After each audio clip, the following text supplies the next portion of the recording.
2026 au moment où je tourne cette vidéo. Nouvelle résolution, blablabla, tout ça. Mais moi, je vais vous dire les vrais trucs à arrêter à partir de 2026. Je vais pas parler que des trucs qui datent de 2025, bien sûr. Mais c'est des trucs à laisser dans le passé, là, vraiment. S'auto-proclamer drôle. Imagine, t'arrives en septembre, c'est la rentrée et tout. Tu fais connaissance avec les gens, genre pendant une semaine. Et encore une semaine après, il y a un poteau qui vient te voir pour te demander s'il est drôle. Genre, vraiment, il vient, il te dit, est-ce que je suis drôle? Moi, t'as vu, je suis pas un chien. Je lui ai dit, ouais, t'inquiète, t'es drôle. Et dans la tête, je me suis dit, mais qu'est-ce qu'il me raconte, lui? Oui, parce qu'on parle de moi, là. Des faits réels, ça s'est vraiment passé quand j'étais en seconde. Il y a un frérot, il est venu me voir pour me dire ça. Le pire, c'est qu'il spammait. Le est-ce que je suis drôle s'est transformé en avoue, je suis drôle. Hein? Avoue, je suis drôle. Avoue, chef, tu forces, là. En plus, le pire, c'est qu'il était marrant, en vrai. Mais, fils, t'as tout gâché, là. Je vous jure, un mec, il peut faire la blague la plus drôle au monde. Si juste après, il dit, je suis trop drôle. Non, t'es plus drôle. Tu l'étais, mais avant cette phrase. Et ce mec dans ma classe en seconde, là, dont je vous parle, il demandait pas qu'à moi. Il demandait pas qu'à moi s'il était drôle. À chaque rire, chaque sourire, il récoltait la reconnaissance des gens. Il mendiait la reconnaissance, en fait. Non, mais en vrai, il faisait pas ça au hasard. Il avait un plan depuis le début. Son plan, c'était quoi? Sur chaque personne, il y avait 3 étapes. Étape 1, faire rire. Étape 2, être reconnu comme drôle. C'est pour ça qu'il mendiait. Et étape 3, oui, à la fin de l'année, quand on couronne le plus beau, le plus gentil, le plus drôle, la 3e étape, c'était que les gens votent pour lui. Pour qu'il soit élu, reconnu comme le plus drôle de la classe. Le pire, c'est qu'il a réussi. Le peuple est tombé dans le piège, dans cette mascarade. Alors que c'était même pas le plus drôle de la classe, même pas top 5. Mais avec cette perf qu'il a lâchée, je peux que l'applaudir. S'il y avait un titre pour le plus gros manipulateur, Ayano Koji, Light Yagami, Aizen, Sosuke, j'aurais voté pour lui en direct. Quand je vois, c'est une dinguerie quand même, il a farm des humains pour qu'ils votent pour lui. Un truc aussi insignifiant. Non mais, comportement ridicule numéro 2. Faire genre d'oublier les prénoms des gens. Il y a des gens pour se donner un genre, ils vont faire semblant de bégayer, pour pas trop faire les connaisseurs. Et un frérot, je lui parlais d'une embrouille avec un Kylian. Il commence à me dire, tu vois le mec Q, Cassio, Carri... Kylian, c'est pas compliqué. C'est pas compliqué à retenir. Il y a vraiment tellement de Kylian dans le monde. Vraiment, je suis sûr, il y a un Kylian que je connais qui va croire que je parle de lui. Attends, parle de moi là? Non, je parle pas de toi. Enfin, pas dans l'embrouille. Enfin bref, ces gens-là, ils font ça pour tout. Par exemple, avec des youtubeurs pour faire les mecs pas trop branchés. Ils vont dire Skinny, Squeezie, par pitié. Tu connais son prénom, sa tête, ses stats. Tu connais son ancienne coupe de cheveux, sa crête. Donc pourquoi vous faites ça? Mais dans quel but? Genre vraiment, explique-moi c'est quoi l'objectif? Mais dans quel but? C'est bon vous. En fait, le truc, c'est que c'est jamais crédible. Ça fait trop forcé. T'as pas besoin de faire semblant d'oublier un prénom pour avoir l'air détaché. Ça fait juste bizarre. Les nonchalants. Quand je dis faut arrêter de se donner un genre, arrêtez de faire les nonchalants s'il vous plaît. Ça existe les nonchalants, je dis pas le contraire hein. Mais je parle des nonchalants autoproclamés qui jouent un rôle pour être cool. Ça vous rend pas cool les gars, ça vous rend pas stylé d'être nonchalant. À la limite c'est stylé dans les animés. On est dans la vraie vie là. Et là tu parles, tu réponds d'un air désintéressé avec les yeux plissés. Ouais, je captais.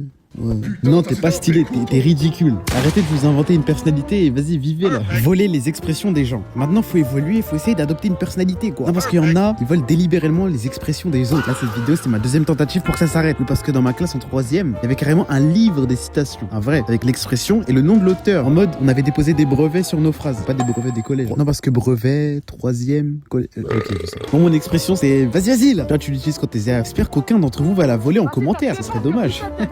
Après ce livre, je vais pas vous le montrer. Déjà parce que c'était pas un vrai livre, c'était une feuille de cours. Et surtout parce qu'un pote l'a déchiré. Moi et un autre pote, c'était nous qui l'avions écrit. Comme on avait trop le seum. Du coup, on a arrêté le projet. Non, mais ça prend du temps. Autant regarder une de mes vidéos. Comportement ridicule numéro 4. La moquerie et le cringe. La moquerie. Faut arrêter de se moquer des gens. Je veux pas faire le donneur de leçons. Même moi, ça m'est arrivé de me moquer et tout. Mais essayez au moins. Je crois qu'il y en a, ils se moquent des autres parce qu'ils savent pas ce que ça fait. Rabaisser les autres pour se sentir exister.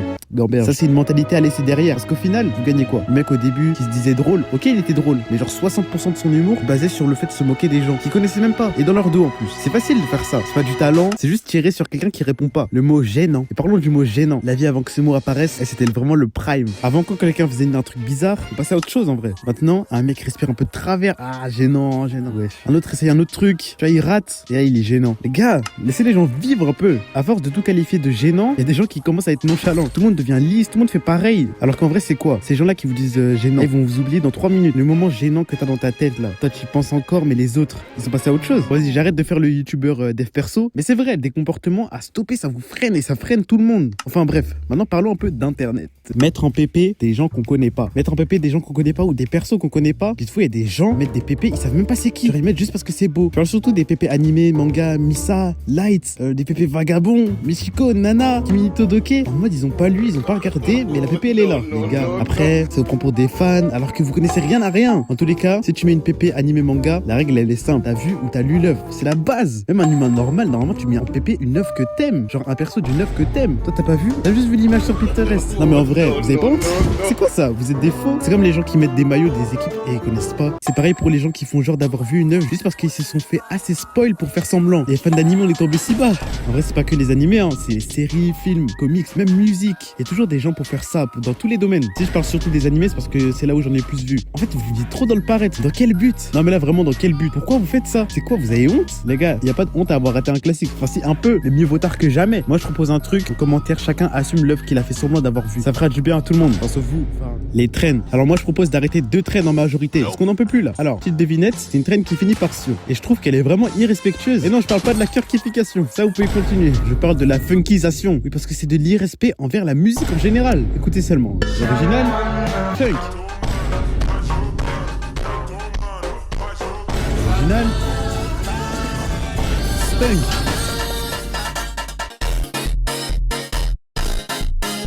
Original, funk. Original, funk. Non, en vrai, sur ces musiques, je peux pas m'empêcher de danser sur les élites. Mais vas-y, le problème, c'est que les gens, ils savent pas où s'arrêter. Aujourd'hui, il y a une funk pour tout. Oh, la funkisation, c'est la règle 35 d'Internet. Et même non, funk.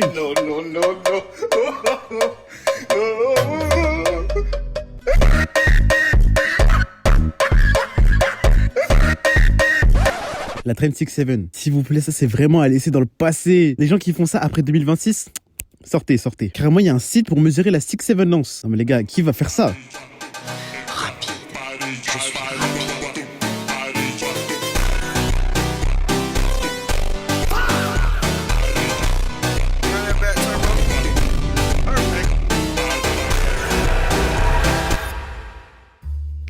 Mais tout ça pour être 1941ème. Vraiment, ça va bannir, Ne faites jamais. Je suis fatigué, j'ai des courbatures déjà.